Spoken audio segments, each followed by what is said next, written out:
Y de ahí hemos elegido y hemos preparado este lindo y hermoso título. Hemos visto que muchas veces a la hora de nosotros abarcar lo que son las misiones, nos da la ligera impresión de que en medio de nuestros quehaceres diarios vemos muy impregnado en nuestra cotidianidad diferentes mitos y realidades sobre lo que son las misiones. ¿Sí? Hemos visto, como ya les dije, diferentes excusas a la hora de, bueno, para algunos no son tan excusas la participación directa de lo que son las emisiones. Vamos a definir juntos términos, ¿sí? Vamos a ir viendo entre todos nosotros qué son o qué es un mito o cuáles son los mitos, qué es una realidad y qué son las misiones, donde aparentemente, posiblemente en todos nosotros tenemos un concepto que creemos que puede ser un concepto para cada uno de nosotros, o sea, que todos manejamos el mismo idioma. Pero yo quiero evaluar eso, quiero saber si todos estamos manejando el mismo idioma. Y hay dos alternativas. Hagan de cuenta que este de definiendo términos es un pizarrón. Este primer espacio yo necesito que ustedes, los que tienen habilidades con la tecnología, puedan escribir.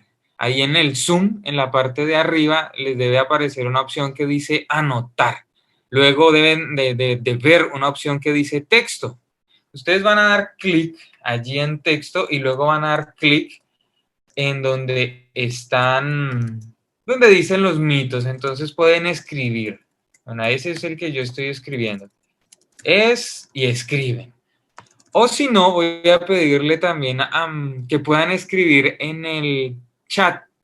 Y ya para eso voy a pedirle a mis colaboradores, mis amigos, que me ayuden a estar trayendo los mensajes de qué es un mito, que puedan escribir en el chat y los puedan transferir aquí, a esta pizarra. Entonces, vamos a unificar términos. ¿Qué es un mito, primero que todo? Y escriban allí, ¿qué es un mito? Ya sea en el chat o en la opción también que les dije que aparece en la parte superior de sus pantallas donde dice anotar, texto. Y escriban allí lo que significa qué es un mito. O, en dado caso que les parezca algo difícil escribir, o ya sea en el chat o en el pizarrón, pueden abrir el micrófono también para, sí, para expresar, esa era la palabra que me faltaba, expresar qué es un mito. Bueno, ahí ya empezaron a escribir. Ahora necesito nomás que traten de hacer la letra un poco más chica para que quepa un poco más los significados de lo que cada uno considera que es un mito. Mira, ahí alguien dice, es algo que no es verdad. Es algo que no es verdad. Es una tradición. Tradición, eso podemos escribir. Ay, es que no encuentro dónde debo escribir. Ah, ya, No, ok. sí, sí. Ya. Ah, yo tampoco sé cómo hacerlo. A ver, pero te escucho, a ver, te escucho. O sea, la opción es para que se pueda tener un poquitito más ordenado. ¿Qué dice ese de azul? Un mito es una historia grandiosa que se hace de forma narrativa. ¡Wow! Eso ya fue muchísimo más técnico. A ver, ¿qué otra cosa? Es una leyenda. Es una leyenda. Y bueno, ¿y qué es una leyenda entonces? Algo que imaginario, diría yo. Algo imaginario. Por ahí Sandra Granados también dice algo similar, historia imaginaria, una leyenda que pasa de generación en generación y no es verdad, dice Lorena. ¿Qué más? ¿Qué más? ¿Qué más? Es una tradición a lo largo de los tiempos. Historia imaginaria. Es algo Es parte, confirmado. Sí. ¿Sí? es parte de la cultura de un pueblo o de una ciudad. Parte de la cultura de un pueblo, de una ciudad. Flechita, flechita, flechita, rayón. Bueno, por ahí algo decía algo que no es confirmado, que si es o no es verdad. Bueno, ahí ya vamos a empezarnos a meter entonces con lo que son las realidades, porque ya muchos están diciendo, ¿es verdad? ¿No es verdad? O sea, es algo imaginario. Y entonces, ¿qué es una realidad? Pasamos a la siguiente pregunta que está allí. Ahora, ¿qué es una realidad? Gracias a quien borró. Algo que se está ¿Qué es viviendo. Algo que se está algo, viviendo. algo que se está viviendo? Mira, algo muy interesante también con lo que dice Silvia allí, me imagino que es con el mito. Dice, historias imaginarias que alteran una verdad. Por lo general es oral, o sea, se transmite oralmente. Gracias, muy interesante esa definición. Luz Estela Ramos también está diciendo, es una historia basada en hechos, tradiciones, según la cultura de un pueblo. Genial, pero ahora, ¿qué es una realidad? ¿Es algo que se está viviendo? ¿Es una existencia verdadera? ¿Qué más? ¿Qué más? Este es su espacio de construir. No importa que quede puesto la letra encima de la otra, yo alcanzo a leer y distinguir. Es algo que existe. Ese parece un poco más fácil de definir, ¿verdad? Sí. Algo que existe, sí. Genial. Bueno, ese vamos a dejarlo ahí porque sí, Es escucho. algo que existe en el mundo real. Es tangible, es algo que no se puede negar. Es tangible, no se puede negar, es algo veraz. Es aterrizar una verdad. Es algo de lo Es un que... acontecimiento que se demuestra con los hechos. Genial, genial. Uy, ya nos estamos yendo cada vez un poco más profundos con nuestras definiciones. Es espectacular, súper bien. Es un hecho verdadero, cotidiano, muy bien. De alguien Genial. de algo que ha sucedido. Sí, O algo que ha sucedido. de alguien o de algo que ha sucedido. Ok, genial. Sí, Son, alguien más iba a son acontecimientos que se demuestran con hechos. con hechos. Muy bien, genial, espectacular. Bueno, creo que ya tenemos en nuestros conceptos una idea muy ya generalizada de lo que es un mito y al mismo tiempo una idea generalizada de lo que es una realidad. Ahora, pregunto, ¿es demostrable? ¿Se puede verificar? Muy bien. Ahora, vamos a pasar a la tercera pregunta, ¿no? ¿Qué son las misiones? Y si ustedes se dan cuenta, nosotros, ahí la pregunta está en plural. Pero ¿será la misión o serán las misiones? ¿Qué es? ¿Qué es eso? ¿Qué es? Ahora contesten esa tercera pregunta, por favor.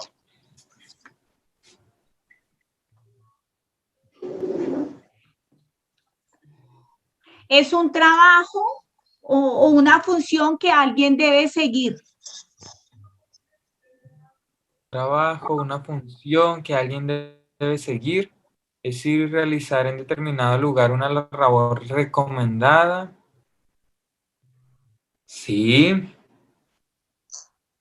Tarea dada para ir a otro lugar. Una tarea dada para ir a otro lugar, sí. Llevar la palabra de Dios a todo lugar. Bueno, aquí ya empezamos a involucrar, digamos, la misión de la iglesia, pero ahí la misión está generalizada. Sí. Misiones en general. ¿Alguien más iba a decir algo? Es una meta, un objetivo. Meta, objetivo, sí, sí, también. ¿Qué más? ¿Qué más se les ocurre? Una tarea. Sí. Aquí dice, Y tienes una llevar un responsabilidad. mensaje. Perdón. No, tranquila, está bien. Ir y llevar un mensaje. Un mensaje. Dice Luz Estela, es una responsabilidad que se asigna a determinada persona con un propósito espectacular, sí. Es una tarea encomendada y propuesta, cumplir con una encomienda, espectacular. Labores determinadas para poder realizar determinado lugar, es una tarea encomendada y propuesta, espectacular, un propósito. Súper bien, creo que tenemos ya las definiciones de lo que podría ser un mito, de lo que podría ser una realidad, y de lo que serían, digamos, las misiones. Voy a borrar, vamos a dejar ya, digamos, ese espacio allí. Tengan todo eso que ustedes han dicho en mente. Y quiero ilustrar a Moisés. Moisés con sus mitos y sus realidades. Son 4 versículos que podría ampliarlo quizás a 5, que me gustaría que me acompañaran todos con la lectura. Moisés con sus mitos y realidades. Lectura de Éxodo 3, 10, 14. Y vamos a ir viendo algunas características que veíamos o que podemos ver reflejado en Moisés. Y aquí voy a dejar de compartir la pantalla para poderles ver al menos a la gran mayoría del rostro. Éxodo 3, 10 al 14. Y dice de la siguiente manera. Voy a leer versión Reina Valera, versión popular. Ven, por tanto, ahora, y te enviaré a Faraón para que saques de Egipto a mi pueblo, los hijos de Israel. Entonces, Moisés respondiendo a Dios, ¿quién soy yo para que vaya a Faraón y saque de Egipto a los hijos de Israel? Y él respondió, o sea, Dios le responde, ve, porque yo estaré contigo, y esto te será por señal de que yo te he enviado. Cuando hayas sacado de Egipto al pueblo, serviréis a Dios sobre este monte. Dijo Moisés a Dios, he aquí que llego yo a los hijos de Israel y les digo, el Dios de vuestros padres me ha enviado a vosotros. Si ellos me preguntaren cuál es su nombre, ¿qué les responderé? Y respondió Dios a Moisés, yo soy el que soy. Y dijo, así dirás a los hijos de Israel, yo soy el que me envió a vosotros. Vamos a dejar ahí hasta ahí la lectura. Quiero poner un poquitito en contexto lo que estaba pasando en este momento. Éxodo. Primeros capítulos de Éxodo, en donde prácticamente pasamos del nacimiento de un Moisés a un exilio de un Moisés, a un alejamiento de Moisés en lo que era su historia de vida, por ponerle algunas palabras. Y básicamente, al menos en la Reina Valera, en el capítulo 3, empieza diciendo que es el llamamiento de Moisés. Es Moisés llamado para cumplir una misión. O como muchos de ustedes dijeron, algunas tareas. O como otros dijeron, algún propósito. Pero algo muy interesante que me gustaría que ustedes pudieran ver es la manera en la que Moisés empezó simplemente caminando. Estaba él caminando, estaba apacentando las ovejas de su suegro, encuentra, digamos, un proceso muy interesante. Permítanme. Encuentra algo muy interesante, una zarza que estaba ardiendo, no se quemaba, se acerca y oye la voz de Dios. Y empieza Dios de una vez a decirle, ve, he visto que mi pueblo ha sufrido y necesito que tú vayas. Y Moisés, antes de decir nuestro lema, heme aquí, envíame a mí, dice, sí, Señor, heme aquí, pero. Y encontramos diferentes peros a la hora de abarcar. Y si ustedes se fijan, algo muy interesante, Moisés no dice, pero es que yo maté a un egipcio. ¿Y qué me va a pasar si yo voy? Eso el texto no nos lo describe. Es muy interesante. Sus excusas van un poco más son un poco más abstractas, ¿no? Podríamos decir que más bien que sus excusas eran convertidas, parecen mitos. Muchos de ustedes estaban diciendo que un mito es algo que no existe, es algo que simplemente se dice por ahí, pero no es algo verídico, no es algo real, ¿sí? Podríamos decir también que Moisés presentó algunas realidades, claro que sí, bueno, y si yo voy a la misión que tú me estás encomendando y voy directamente a salvar a tu pueblo, ¿qué le voy a decir a los israelitas? ¿A nombre de quién? Y eran ciertos temores que de alguna u otra manera Moisés estaba queriendo también ser sincero, y eso hay que evaluar la sinceridad también y hay que agradecer por la sinceridad, pero es muy interesante que Moisés le responde, ¿quién soy yo? ¿Y quién soy yo? O sea, yo no soy nada para poder ir y delante de Faraón, tremendo señor que está ya adorado como un dios. ¿Y quién soy yo enfrente de esa persona que va a estar allí? Y yo le voy a decir, libera a mi pueblo. Es algo... Y eso podría plantearse como una realidad a la hora de abarcar, digamos, la problemática que estaba teniendo Moisés. Pero entonces, Moisés, ¿quién soy yo? A los hijos de Israel no los voy a sacar, pero entonces le responde Dios allí de una vez, ve porque yo estaré contigo. Le da una esperanza. Luego que va a haber una señal, efectivamente, que él va a estar con Moisés, que Dios va a estar con Moisés. Pero aún así Moisés se queda, sí, pero, nuevamente, pero, ¿cuál podría ser el nombre tuyo? Porque pues alguien me van a preguntar y no sé si realmente vaya a poder cumplir con esa misión. Es más adelante en el capítulo 4 también podríamos decir que Moisés responde y dice, he aquí que ellos no me creerían, no oirán mi voz, porque dirán, no te ha aparecido Jehová. Y ahí fue un poco más honesto y más sincero Moisés, iniciando el capítulo 4, al ver, digamos, sus mitos y sus realidades a la hora de atender el llamado o ese propósito o esa misión que Dios le estaba queriendo instaurar, digamos, a Moisés. Jehová le responde y dice en el versículo 2, ¿qué es eso que tienes tú en la mano? Él le responde, una vara, y le da una señal milagrosa a Moisés para que pueda tener esa confianza de ir, de ir. Y varias veces está constantemente Moisés diciendo sus excusas. Luego aparece en el versículo 10. Ay, Señor, nunca he sido hombre de fácil palabra, ni antes ni desde que tú hablas a tu siervo, porque soy tardo en el habla y torpe en lengua. No sé, ¿ustedes han escuchado hermanos decir algo así? Pues no necesariamente algo de habla.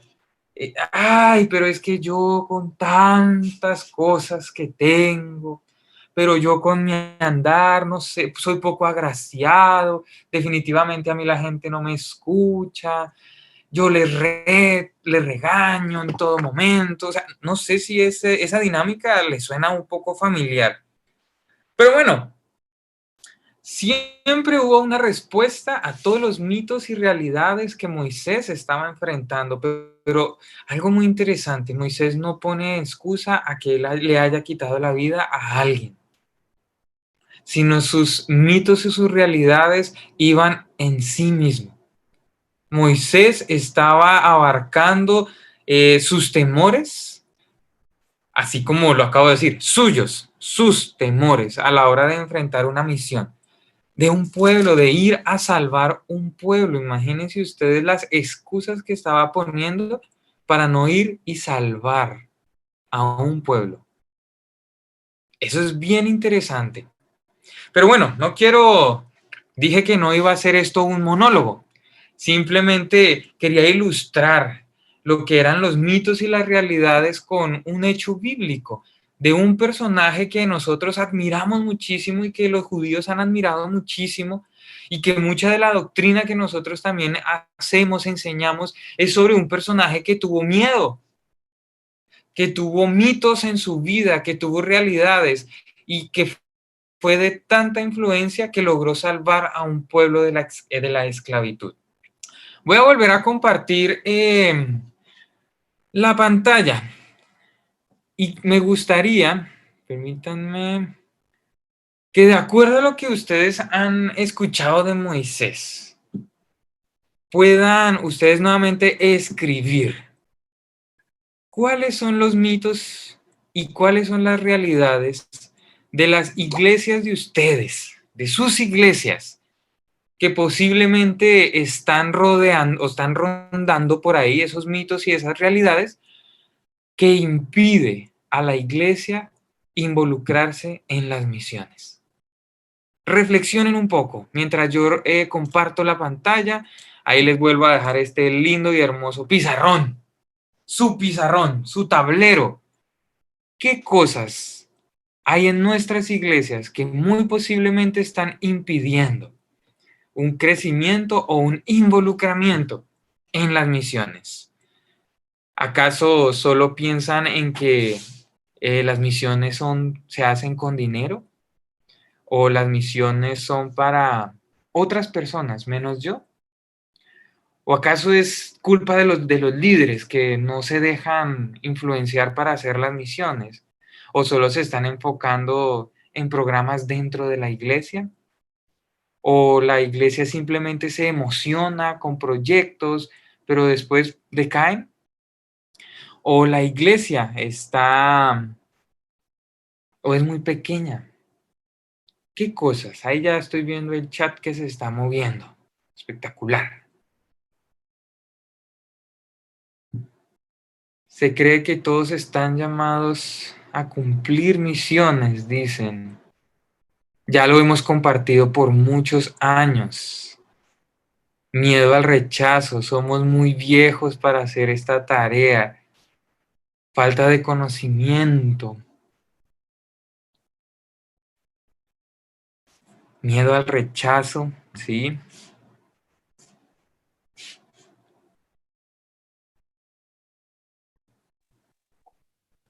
¿Qué otra cosa? Sí, Yo escucho. creo que es falta de compromiso.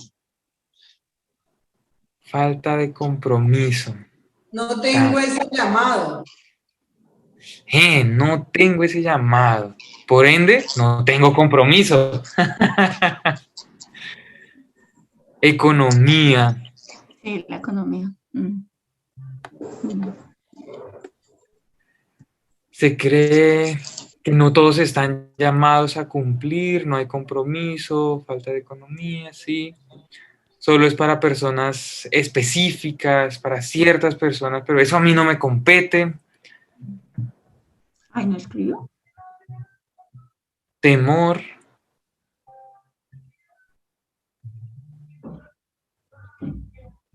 El tiempo, no hay tiempo. No se saca el tiempo por las responsabilidades de los hogares, por el trabajo.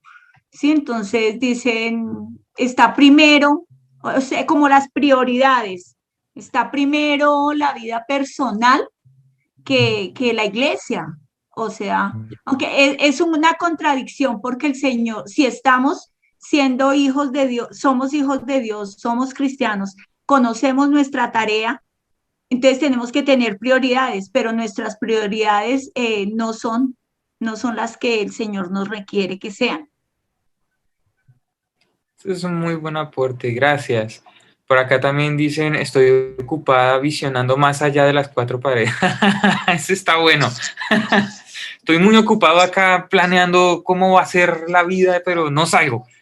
Muy interesante, muy interesante. Falta de prioridades. ¿Creen ustedes también que parte de esos mitos y esas realidades dentro de la iglesia es falta de oportunidades? ¿O están llenos de oportunidades, pero la gente no quiere salir? Estas personas no entienden los afanes del día a día. No hay compromiso. Bueno, esa es una radiografía de nuestras iglesias en general. Conformismo. Muy bien, Yasmin, también conformismo. Como les digo, esa es una realidad, bueno, es una radiografía más bien de nuestras realidades y nuestras excusas a la hora de abarcar, digamos, la misión de la iglesia. ¿Y quién continúa la tarea A ver, Jorge, ¿podrías explicarme un poquitito? Consolidar. Ya. Gracias. Sí, ahí ya. Genial. Bueno. ¿Sí? Nosotros es que nos gusta ser oidores y no hacedores. Oidores y no hacedores. Sí, eso también De es la muy palabra, interesante. ¿no? Sí. Otra de las razones, Sí, escucho. Otra de las razones que pienso yo es que así como le ocurrió a Moisés, la gente está llena de inseguridades. ¿sí? Vemos en las iglesias que hay gente con muchos años en la iglesia y dicen, hermano, ore por mí, es que yo no sé orar, usted sí sabe orar. Y tienen un montón de inseguridades que yo no los escucho, es que yo no sé predicar, es que me da pena, es que todas las inseguridades que tenía Moisés, es que no me van a escuchar, no me van a creer. Entonces pienso que Moisés, la historia de Moisés nos da como el reflejo de lo que realmente sucede, que es la inseguridad de la gente también. Puede que hayan las oportunidades y estemos llenos de excusas, pero detrás de todas esas excusas está la inseguridad de la persona, que yo no sé orar, yo no sé hablar, yo no sé leer la Biblia, es que me da pena, me da temor, y realmente son las inseguridades, disfrazadas de un montón de excusas. Espectacular, muy bien, muchas gracias. Aquí no vi quién habló, pero gracias. Bueno, ya se nos está consumiendo el tiempo para reflexionar ahora sí en un grupo más grande. Me gustaría ir también a un grupo más pequeño con algunos puntos reflexivos, ¿no? Ahí Ana Leonor también dice, no se quiere salir de la zona de confort o del confort, estamos cómodos también en las cuatro paredes del templo, ¿sí? Es cierto, voy a dejar de compartir nuevamente ahora y voy a compartir otra cosa con ustedes. A ver, como para que vayamos a los grupos pequeños, un poco más predispuestos también a abarcar lo que son las misiones. Ese no era, perdón. A que puedan estar, digamos, con las misiones y podamos reflexionar sobre las diferentes excusas. Entonces, permítanme.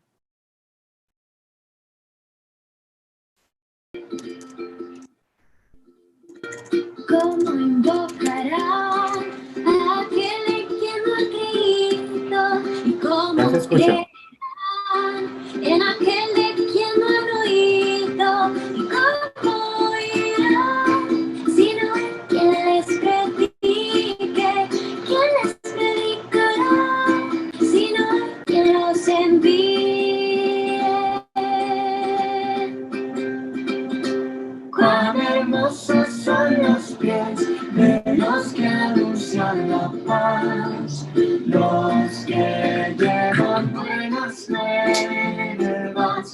Cuán hermosos son los pies de los que anuncian la paz, los que llevan buenas nuevas.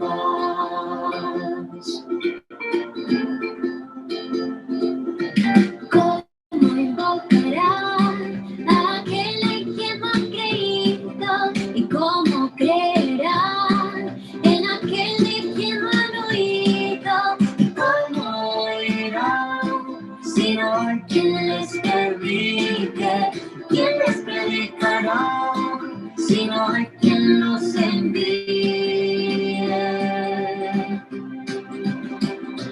Cuán hermosos son los pies de los que anuncian la paz, los que llevan buenas nuevas. Cuán hermosos son los pies de los que anuncian la paz, los que llevan buenas nuevas. Cuán hermosos son los pies de los que anuncian la paz, los que llevan buenas nuevas. Cuán hermosos son los pies de los que anuncian la paz, los que llevan buenas nuevas, los que llevan buenas nuevas, los que llevan buenas nuevas.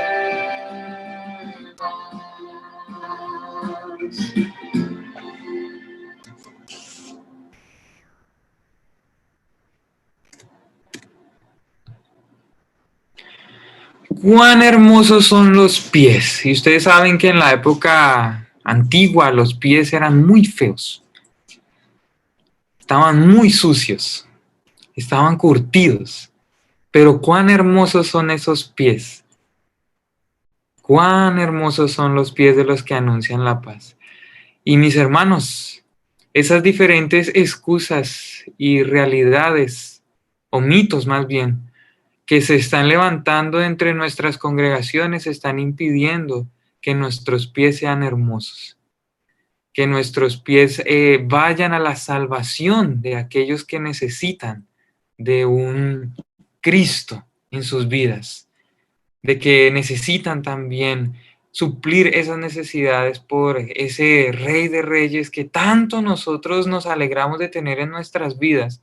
Pero todas esas excusas que ustedes mismos han mencionado en medio de en su radiografía general de las iglesias, están siendo pies de tropiezo antes que ser pies de bendición.